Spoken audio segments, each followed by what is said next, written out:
For the past few months, the word simp has been a buzzword. It's funny, it's a type that's always been around but never had an official label. Now it does. You can point to your mate, call him a simp, and he knows what he's done. Just like Karens, but that's for another day. So jumping straight onto Urban Dictionary, the top definition of a simp has it as somebody who does way too much for a person they like. With the example of Brian Shue saying, "I bought her a car and a whole ass house, and we're not even dating." And Nathan the Pimp saying, "You a simp." Jumping down to definition 4, we have suckers idolizing mediocre pussy, some male who will do anything for a little bit of play from a female, he usually chasing around a female who not even worth the work or time. And jumping down to definition 6, a simp is like a starving lion, decrepit and weak, but as soon as it sees meat or possibilities of female companionship, he exerts all his energy in order to grab the prey. The lion will often fail because of how weak he has become from lack of food. It's the same for the simp. His lack of confidence or social awareness makes him weak to grab any prey. So looking at Google Trends data from the last 12 months worldwide, we had a bit of interest beginning around December 2019, and it's grown quite consistently until about March 2020 as a peak, and then it's maintained a relative level of popularity since then. Jumping over to Know Your Meme, the exact origin is unknown. However, it appeared in a rap song in 1999 by the 3-6 Mafia, where it was used as the antonym for the word pimp. So simp first appeared on Urban Dictionary in 2005 by the user Artemis Clyde, listing it as a guy who tags along with hot girls because he thinks it will get him laid. Later on, there were another couple appearances in Urban Dictionary around 2005. This looks like a little early patch of popularity, basically. And then a little bit later in 2012, Urban Dictionary user MacDamage added probably the most widely accepted definition, at least in the early stages. So it indicates that 2012 was probably one of the earlier parts of the modern resurgence.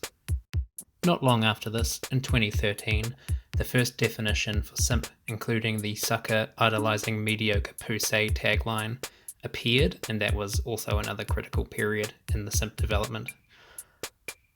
In 2013, YouTuber DJ Academics published a relatively popular video titled "Drake is Official King of the Simps," and then another video 2 years later titled "Joe Budden Calls Meek Mill a Simp and Gets Roasted by Nicki Minaj and the Barbs." Two critical videos in the popularity. Between then and the current 2019 popularity spike, there wasn't much going on with the simp phrase apart from it being repeated around a lot of forums around the internet, so it's really been quiet until now. So with the rise of the simp phrase, a whole new range of terms can be added to the lexicon. First of all, we have simpery, the act of being a simp. Someone engages in simpery. We also have simping. Again, similar, somebody acts actively in simping. We also have simpish, one I think I created myself, just somebody can be acting simpish. We have simpess, and that's the female equivalent of a simp, though I would argue that it doesn't discriminate by gender. Anybody could be a simp. Simpstress is the actual object of simping. Somebody is acting simply towards a simpstress. Simpism, that's the actual ideology behind being a simp. Simplet, it's a fusion of simp and manlet. It's not as popular as I'd imagine it would be, but who knows. Simp shrimp, also similar to the simplet, a short shrimp-like simp. And we have the anti-simp simp, an actual simp who is critical of other simps. So film and media have given us some solid examples that can really help to solidify the concept of simps and simpery.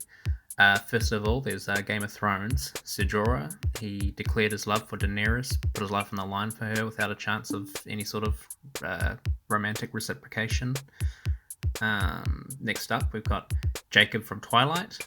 He sat on the sidelines, basically, made himself available for Bella while she was openly and actively pursuing a vampire. Though he ended his Bella-based simpery, he moved his focus onto Bella's infant daughter, so possibly some further questionable behaviour there. We've also got Finn from Adventure Time. For a good chunk of the story, Finn dedicated a lot of his time and energy into performing tasks and quests for Princess Bubblegum in hopes she would recognise, appreciate, and ultimately romantically dedicate herself to him.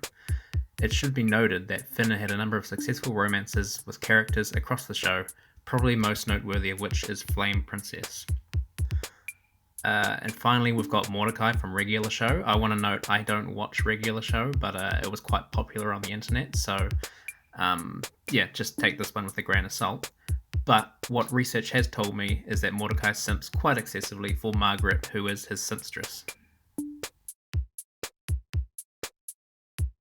The simp trend is funny, very funny. It's a universal term created for a pre-existing phenomenon where there wasn't one before.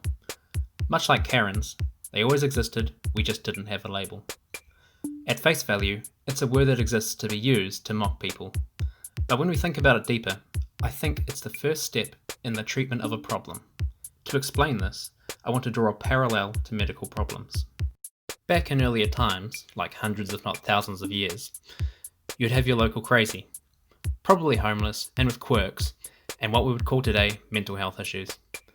Back then, they'd be written off as beyond repair, excommunicated or tolerated. They likely weren't grouped in any useful manner. As time went on, and modern medicine and therapy developed, we began to understand more about the brain, cognitive processing, and cognitive development.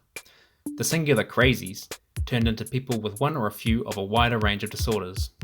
This group has DID, this group has paranoid schizophrenia, for example, the list goes on.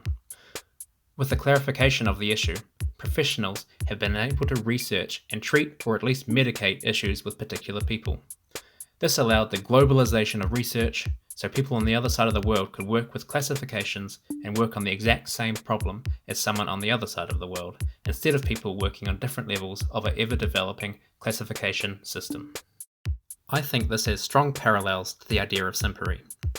Where before we had a wide group of people acting in a similar way, we now have a solid concept of a behaviour type linked to a solid word. For clarity, I'm not saying simps have mental health issues.